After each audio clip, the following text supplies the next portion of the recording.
Hey Days of Our Lives. Fans, it's Radhika from Radhika, and we're going to talk about what may really be going on after Holly's pill shocker, Belle's new clue, and Gabi's growing counterfeit mess on Days of Our Lives. But first, please hit subscribe if you're not already following us.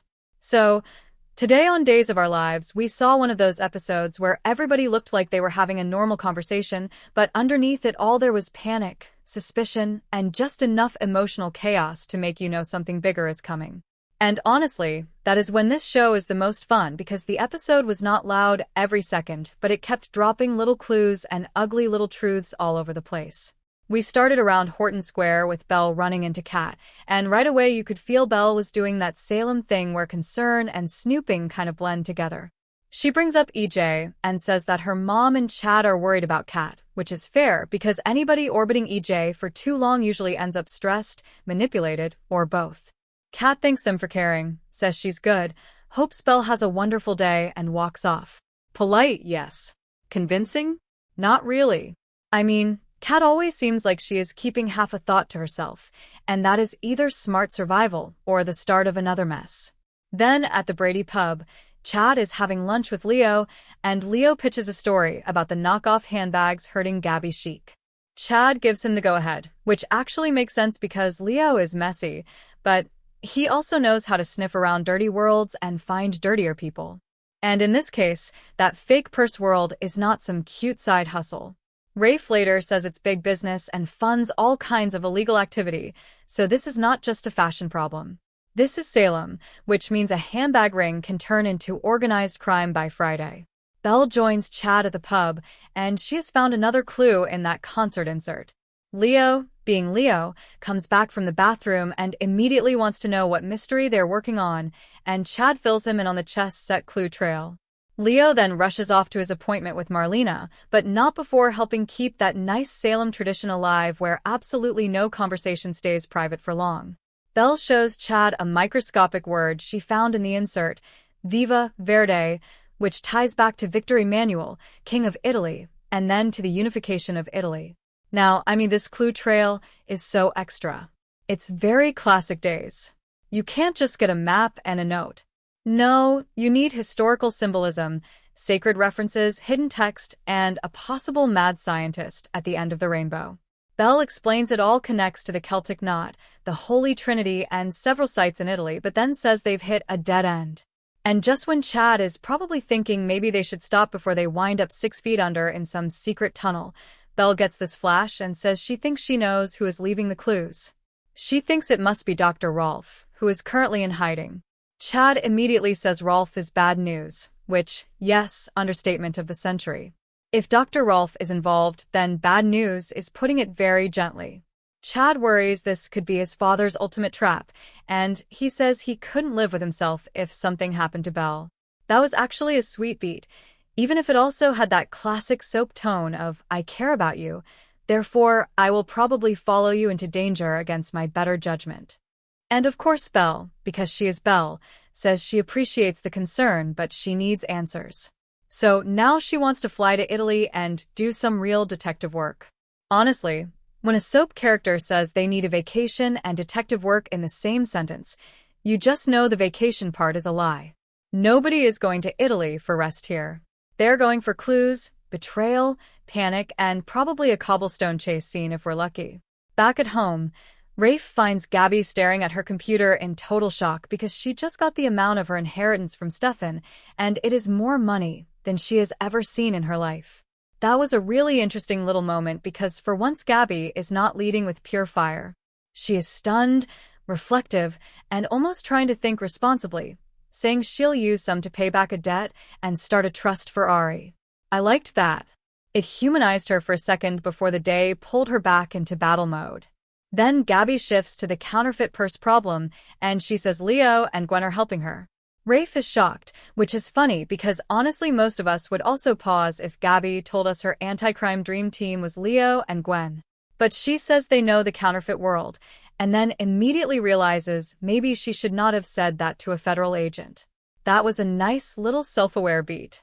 Gabi frets that every time her legal team shuts down one of the fake websites, 2 more pop up.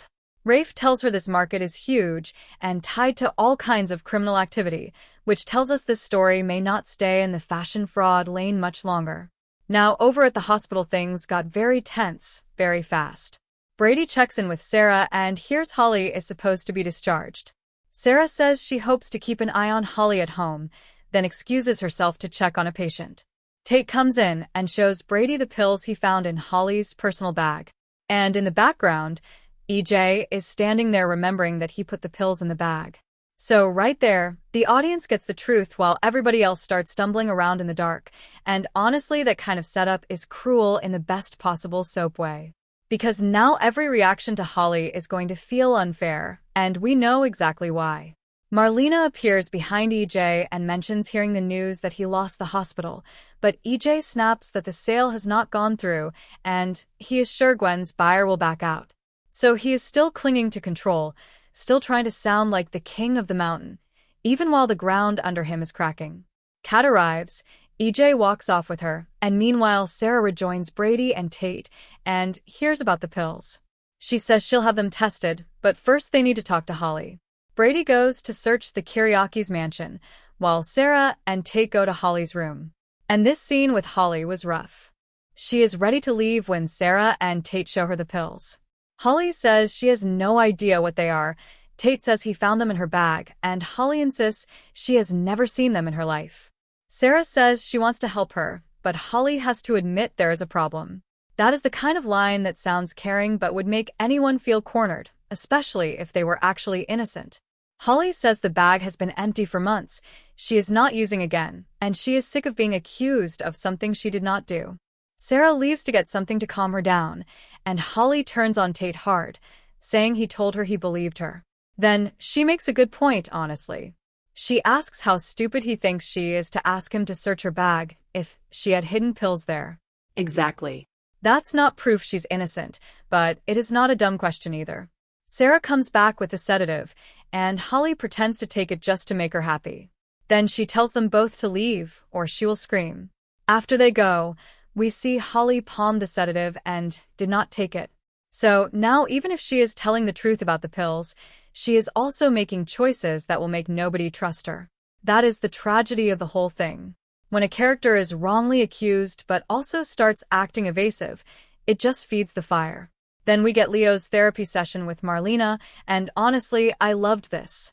Leo admits he used his concussion to get attention from Javi, that it backfired, and that he knows it was pathetic. That kind of self-awareness from Leo is always interesting because he is usually dressed in wit, snark, and self-protection. He says he still has not taken off his ring, knows Javi loves Gus, and confesses he has fantasized about them breaking up, but he would never hurt Javi. Marlena says that is growth and maturity, and I think she's right. Leo saying the ugly thought out loud, while also drawing a line about what he would actually do matters. He says now he has to be mature and let Javi go in his heart, which is sad, a little dramatic, and also very Leo. Marlena asks what steps he will take moving forward, and Leo says work helps, there are the gay bars, and he is working on exposing a counterfeit purse ring with Gwen and Gabby. Marlena points out Gwen may not have time to help much longer if she becomes the new hospital owner, which looks like a done deal. Leo then worries EJ could go after his friend, and that is a very fair concern because when EJ starts losing power, he rarely just sighs and moves on. He gets crafty, bitter, and sometimes downright berserk. Kat then sits down with EJ and brings him macaroons from Sweet Bits, which is a nice gesture if you ignore the fact that this is probably part comfort and part information gathering. EJ assumes she heard the board is trying to oust him, but says it's not over yet. And then he tells Kat not to worry because if things go bad, he will find Mark a position at Mera Pharmaceutical and hire Kat as his personal assistant. He says she has become indispensable, and he could not possibly let her go. So, yes, EJ is flattering her, but he is also tightening the web around her. That's how he operates. He makes you feel needed so you stay close enough for him to manage. Kat says she would be honored to stay on as his assistant, but she can tell he has a plan and that he seems rattled.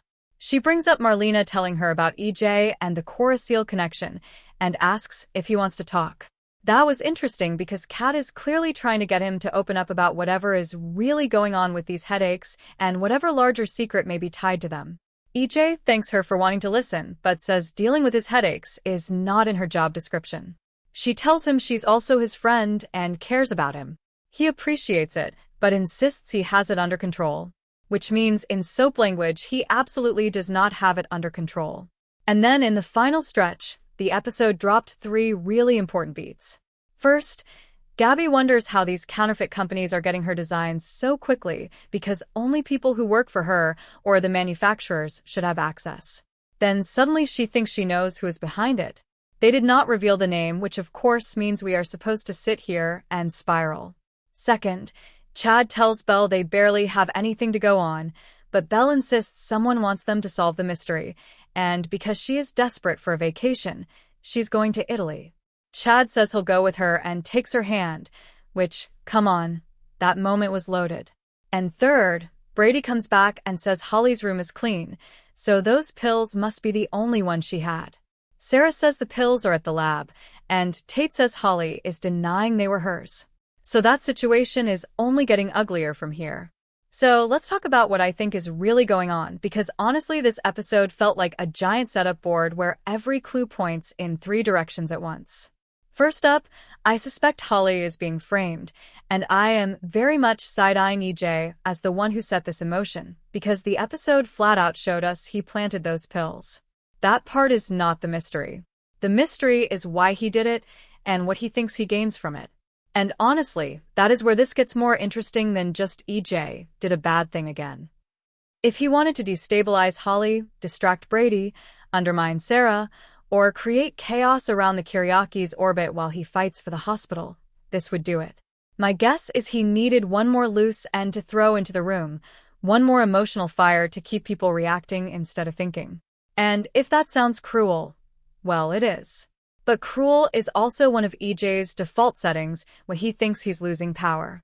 Now, I could also see the Holly setup turning into a bigger trust crisis than the pills themselves. Because the real damage here may not be legal. At least not yet. It may be emotional. Tate found the pills. Sarah is trying to help but also clearly doubts Holly. Brady is searching the mansion. Holly feels ambushed and judged. So, even if the lab results eventually raise questions, the hurt has already landed. Holly already feels like nobody believes her, and that kind of isolation can push a young character into more reckless behavior. I wonder if that is where this is heading. Not Holly suddenly being guilty, but Holly getting so angry at being treated like the problem that she starts making worse decisions out of spite, pain, or panic. That is how a frame job keeps doing damage even after the truth starts to peek through. Next, I'm betting Holly not taking the sedative is going to matter. It felt small, but it was not small. She palmed it. She did not swallow it. And that could mean a few things. Maybe she just wanted control. Maybe she did not want to be drugged into calm when she was telling the truth. Honestly, that would be understandable. But it also gives Sarah and Tate another reason to think she is being deceptive if they find out. So, again, Holly may be innocent about the pills and still wind up looking more guilty with every move she makes. That is why this plot is actually pretty smart right now. It is stacking perception against her. Another possibility is that EJ's headaches and his refusal to open up to Kat are connected to the larger hospital power struggle in a way we do not fully understand yet.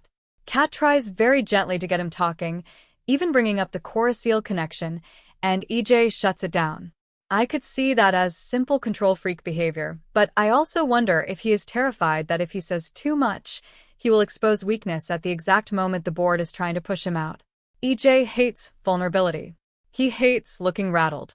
So if these headaches are serious or tied to stress or tied to something even shadier, he will bury it until burying it stops being possible. And usually by then the problem is 10 times worse. That's on brand for him.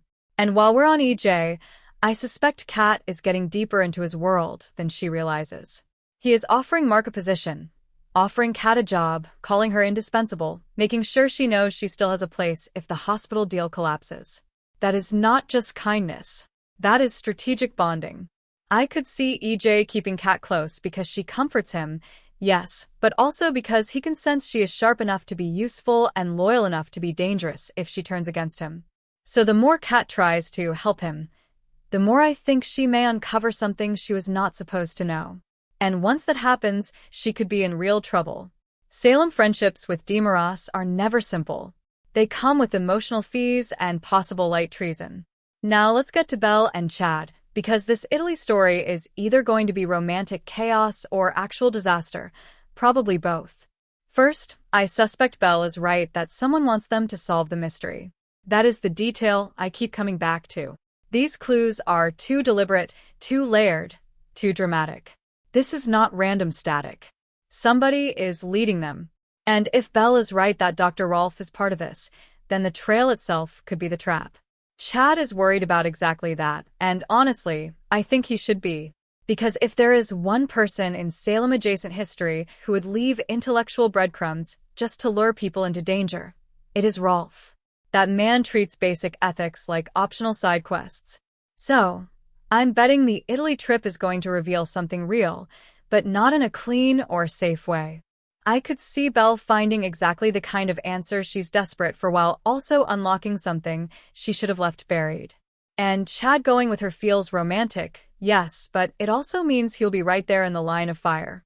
This is very classic soap setup. Two attractive people with emotional tension decide to chase clues in Italy because one of them needs answers. Nothing about that ends with a calm museum tour and a respectful dinner. It ends with secrets, danger, and probably feelings getting more complicated.